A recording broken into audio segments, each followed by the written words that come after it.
from the heavens, and he sees every human heart. From his throne he observes all who live on the earth, to defend those who hope in his name. Yeah, only the word of the Lord can save. Well, welcome to our Wednesday morning devotions. We're continuing to think about God. And today we're going to think about God as immutable. How cool is that? So what exactly does that mean? Well, all of us have undergone change in our lives. We, of course, change as we grow older. We may well change location where we live. We may have changed jobs. We may well have changed our style. Of course, through life experiences, we probably change our views as we learn more about the reality of life and how we best can navigate it. Change and decay is all around us, as Allan Massie stated. We might not always welcome change, but we know it's inevitable. God is immutable. What does that mean? He doesn't change. He is forever the same. If God has DNA, then change is not in his DNA. Let me read this morning from Malachi chapter 3 and verses 6 to 18. I, the Lord, do not change. So you, O descendants of Jacob, are not destroyed. Ever since the time of your forefathers, you have turned away from my decrees and not kept them. Return to me, and I will return to you, says the Lord Almighty. But you ask, how are we to return? Will a man rob God? Yet you rob me. But you ask, well, how do we rob you? In tithes and offerings. You are under a curse, the whole nation of you, because you are robbing me. Bring the whole tithe into the storehouse, that there may be food in my house. Test me in this, says the Lord Almighty, and see if I will not throw open the floodgates of blessings, so much so you will not have room enough for it. I will prevent pests from devouring your crops, and the vines in your fields will not cast their fruit, says the Lord Almighty. Then all the nations will call you blessed, for yours will be a delightful land, says the Lord Almighty. You've said some harsh things against me, says the Lord.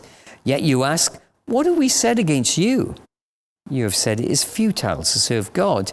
What did we gain by carrying out his requirements and going about like mourners before the Lord Almighty? And now we call the arrogant blessed. Certainly the evildoers prosper, and even those who challenge God escape. And those who fear the Lord talked with each other, and the Lord listened and heard. A scroll of remembrance was written in his presence concerning those who feared the Lord and honored his name. They will be mine, says the Lord Almighty. In the day when I make up my treasured possession, I will spare them, just as in compassion a man spares his son who serves him. And you will again see the distinction between the righteous and the wicked, between those who serve God and those who do not. Inevitably, we change. We have to respond to situations that we've never faced before. Sometimes we do that willingly. Sometimes we have no choice, even if we might choose not to. God, we're told, does not change, thankfully. If God has changed his generous love and faithfulness, as seen through his covenant commitments to the people of Israel, then they would have simply been destroyed. they had failed to keep their covenant commitments. They had failed to keep the law that God had given to them for their well-being. Yet this immutable God longed for them to return. The people stole the things that were rightfully God's, not just in monetary terms, but in terms of worship. Yet this unchanging God promises that if they put things right, then he would more than abundantly bless them. They had said the most terrible things against him, and yet God remained unchangeable and unchanging in his hope for them and his desire to see them in restored, covenanted relationship with him. He simply could not change his mind and let them go.